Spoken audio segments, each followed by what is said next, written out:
So, got a little bit of a warm day. At least it's above freezing or whatever you want to call it, you know. But I found front brake pads and all the brake pads for the bike recently, and the pads that are linked to the front handle grip on the handlebar, which is the right side on this Aspencade 94 GL1500 Aspencade. The handlebar brake for the front is linked to the front right. The rear brake is linked to the front left. But the front right's binding and grinding. It's starting to get worn, so time to change them. And from what I understand, you pull this plate off, and then you've got 2 screws down here, 2 mount screws there to take off, and then back behind this cover there's 1 more, and then you can get this cover off to get to them. So let's see how that goes. Let's see.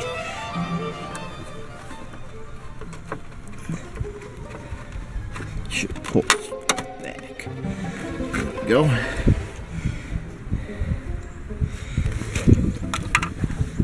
So there's 1, and then there's 2 there.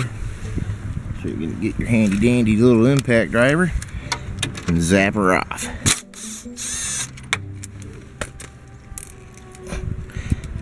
Hi Ruby, how you doing, sweeties? You daddy's helper today?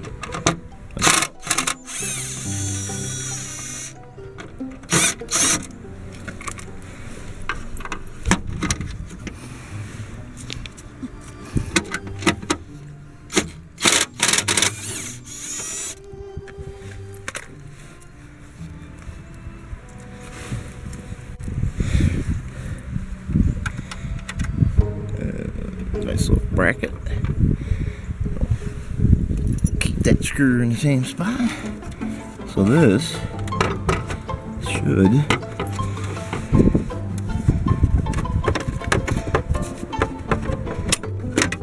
there she is. I can see myself. Alright. Next. So it doesn't feel bad. I mean, I can see where it's starting to rub, but damn, these rotors are still good friggin' shape. Good shape. So I gotta take this. No, I have to take this.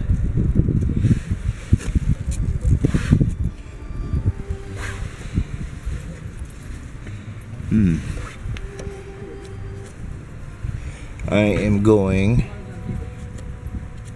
to refer to the Bible. The book. Alright, so the Bible says, anyway, this is my 800 and something page book that I downloaded all the manuals, 800 and something pages of it, and printed them all out. So let's go to brakes, brake pad replacement, 14.7.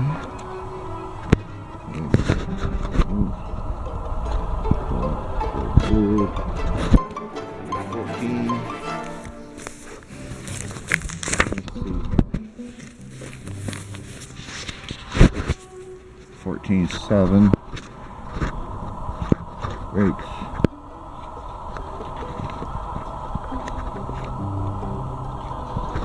The page out of place. 14.6.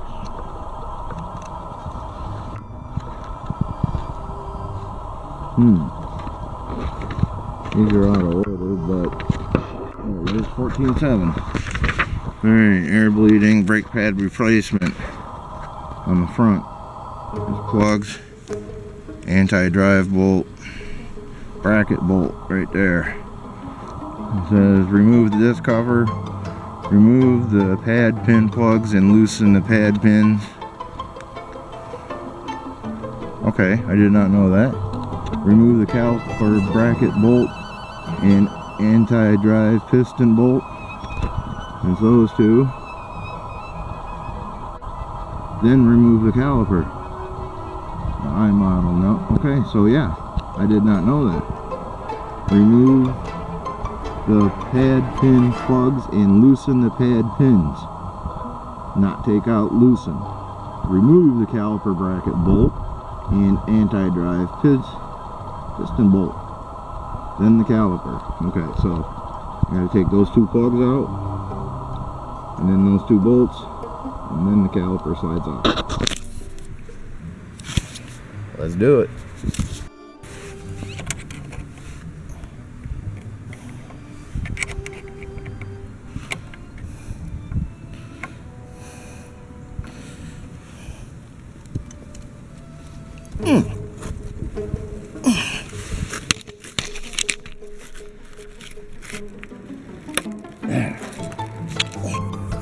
Plugs.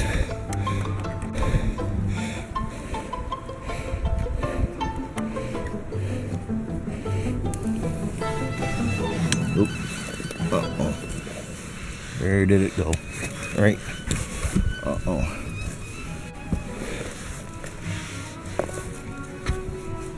Oh, right there.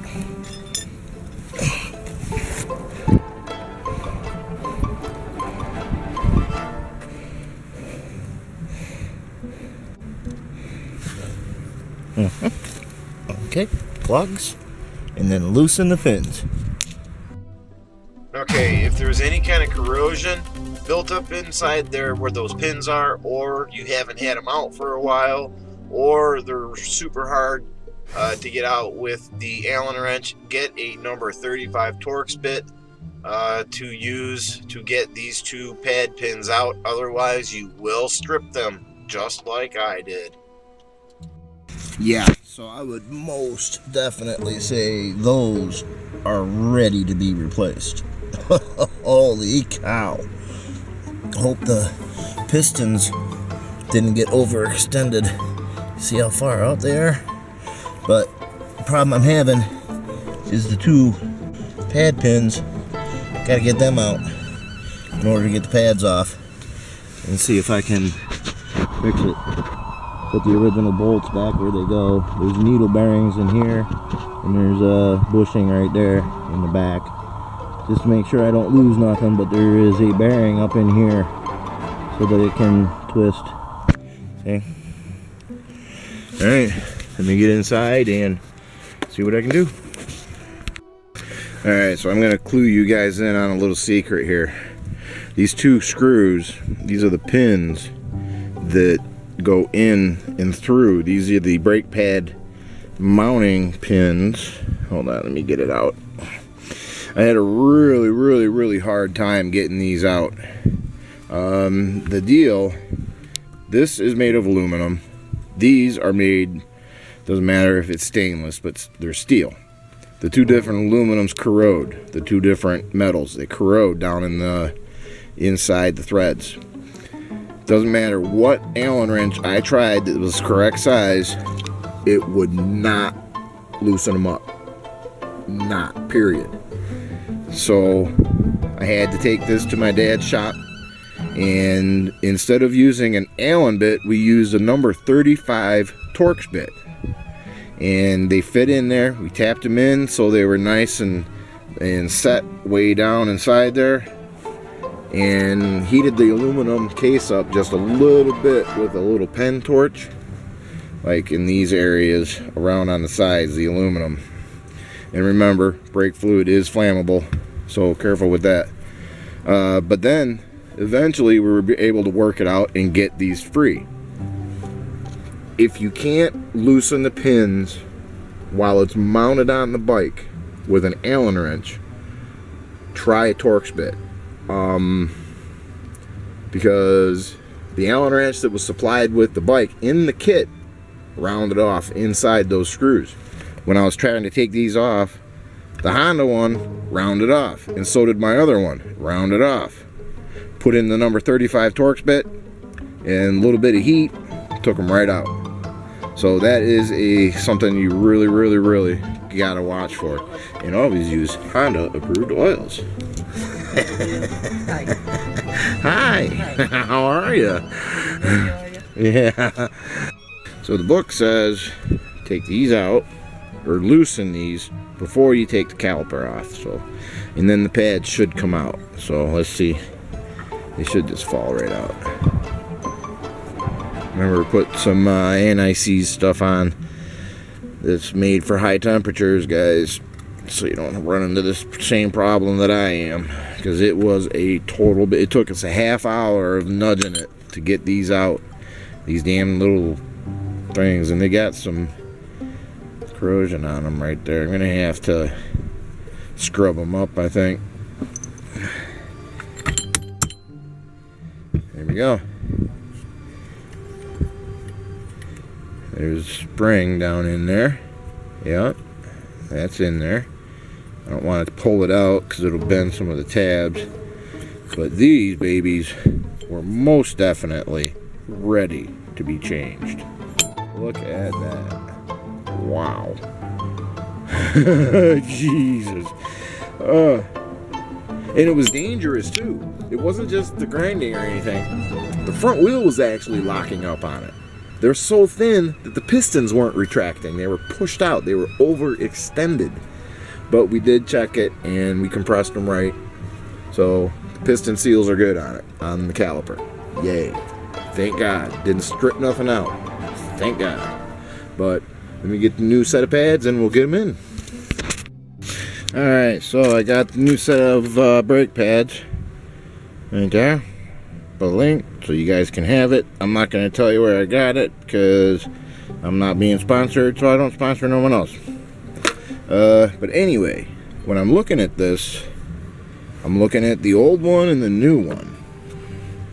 Now, you might be able to see it. Here, let me get it in some more light and really get this lined up. And you can see by all the BBs right there, the new pads are just a little bit taller right on the inside. The center's fine, but right there, I don't know if it's from wear. But these are old, might be worn down. It doesn't look like there's wear on it. But anyway, I got these pads, discount. Shop was going out of their anodized purple, which is the color we're going to paint the bike. And they're, you know, 3 sets, 2 fronts, and 2 rear sets. They were going out of stock, going out of business. Got them for $10. Right on. All right, I'm gonna get them put in and let you know how it goes. Gotta put, oh yeah, I gotta put some lube down inside there, and I've got the anti-seize compound ready to go. So let's do this. Alright, so you're gonna want something like this when you do this. The hardware in these calipers have 4 fingers, and these fingers push up on the brake pad. Where that spot was a little bit tighter, where I showed you it was a little bit taller, it just puts more pressure down on the spring. But if you don't space out the brake pads when you put the pins in, you won't be able to spread them apart, and you will damage the hardware inside. So the springs will get bent and it won't work. So when you put the pads in, put something like this between the pads, like that, so that while you're working on it, nice BBs, while you're working on it, the hardware lines up right. Just reuse the package that it came in, and it's going to save you a whole lot of trouble. Believe me, I didn't know at first, but I found out. Now I get to tell you so you don't do it too. How about that? Alright, so here we are back at the bike. Put a little dab of grease inside there. There's needle bearings in there. A little bit of spray on that.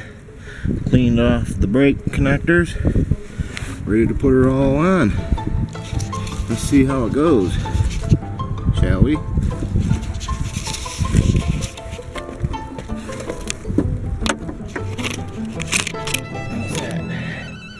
see that? That should be a good shot for you. Let's see here. Keep that out the way.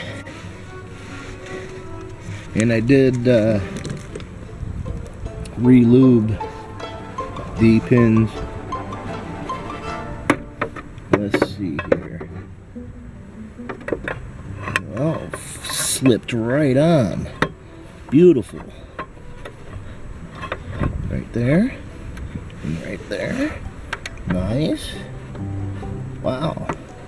Something I'm doing on this thing's actually working right the first time. Holy cow. That's just like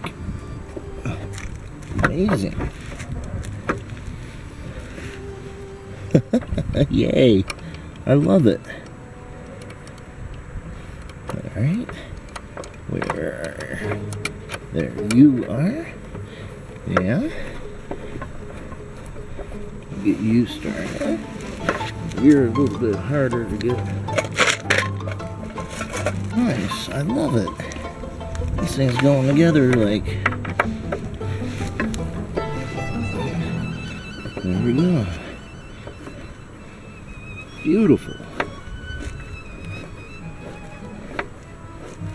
Beautiful. And it's going to be a breeze to bleed them out. That won't be a problem.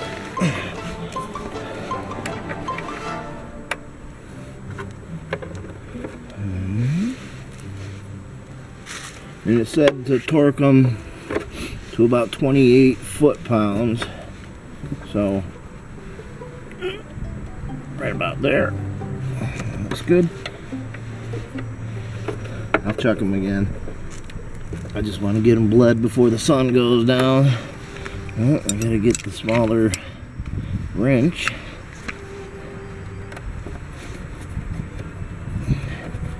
Boy, this is actually, besides getting those two friggin' besides getting those two set pin, brake pad pins out, this has been relatively easy, you know? I mean, granted, I got a little bit of mechanical knowledge, there's that, okay, and, you know, I was military mechanic for 6 years, so, yeah, perfect. And I still get the sliding, which is perfect, nice and loose, and it's not the bracket moving. So that, yeah, that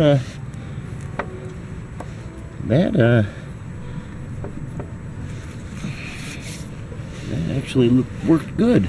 Give it a thumbs up. I gotta get the line hooked back up. Go get the other pieces back out of the trunk. Be right back. So yeah, quite literally in 15 minutes I got that connected. This is tightened with the new cross washers. Everything's lubed up, and this is quite literally all you need is a big ass friggin' flat tip, a 10mm wrench for the bleeder nut, a 12mm if you need to for the capstan nut there for the brake lines, 2 Allen wrenches, and a little friggin' nut driver or a wrench for the 3 screws for that. And that is quite literally everything you need. That is just perfect. I love it. I love it. First time doing the brakes on a GoldWing, and perfect. Quite literally great. How about that? So I knew it was dirty, but that is like atrocious. Wow. Alright, let's clean that out. I just changed it. Remember, put your protection down. You want your bike to take care of you, you better take care of it, I guess. Something like that. That's what I hear, at least. But that is like, this is needing to be cleaned really bad. So I am getting new piston kits and stuff, so I'm just getting the fluid in there right now, and I can tell it's going down because I got the bleeder open down there. I'm gonna let it gravity bleed for a bit. Man, this is horrible. I might just have to get a new cylinder, I think. Wow. Do something about that. It was dry when I got the bike. I filled it up and bled the brakes, and then it got this dirty that quick. Wow. Alright, let's see. Anything coming up? Nope. Alright, let me get rid of that.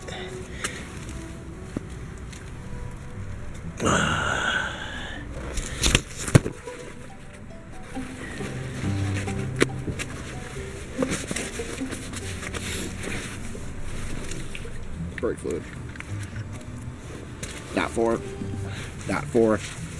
Not that 3.4. Here we go. Let's just put some in there so we can get some bleeding action going on. Oh, damn it. Dropped a little fucking stupid thing in there. There. Stay. Yeah, I gotta clean this cylinder out bad. Look at that. Float doesn't even want to come up. Alright. Let's see. Let me open it up a little bit. There. Let gravity bleed for a bit. Maybe give it a couple pumps.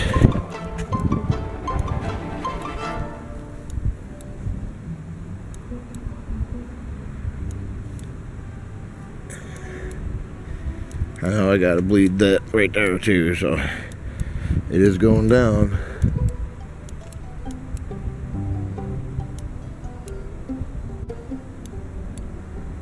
Oh, I see fluid.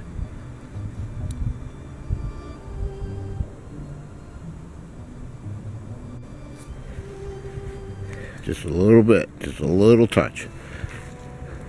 There it is. See it? Coming out the end. There. Then I'll just stop. Still some in there. Let this drip for a little bit. Drip, drip, drip. Perfect. See, the trick is you put a bigger piece of tubing over the smaller piece. And when you pump it just a little bit, you build up suction inside of the bigger tube that can't be replaced faster than you can suck it out of the little tube. So it sucks it down. Big into little, not little into big. Big into little to create yourself with that little tiny pulling of the lever to get your suction built up. And it works every time. Don't mash it down. You never want to bottom out a master cylinder when you're bleeding it. Never, ever, ever. So, don't ever do that. Never fully compress the thing. Alright. I'm gonna bleed it a little bit. So, I got it pressured up. It's got some pressure in it. Gotta bleed it out, get the bubbles out. I don't have 3 hands, so I'm gonna go ahead and do that and let you guys know what's going on, but they do got good pressure right now. Alright, so finally got the bike wiped down, back together. No brake fluid on it. You know that, right? Brake fluid's not good. But I know that just because of how dirty it was inside here, I am going to go ahead and order the piston kits and seal kits for brakes all the way around. Just because of the amount of crap that was in there, I got to take the lever apart. But to get the brakes on there, because they were screeching, I got really good brake lever. That's really good. And it's all back together nice, neat, sound. Right there, just gonna buff that a little bit, run it a little bit. I'm not gonna put the cover on right now. I gotta clean some more in there in the morning and do the other side. Now the other side is linked to the rear brakes, which I also have. So I'm gonna go ahead and edit this one up, cut it up, paste it together, cover the bike up. It's getting cold. And yeah, make sure you like, share, subscribe, comment, or don't. It's all good.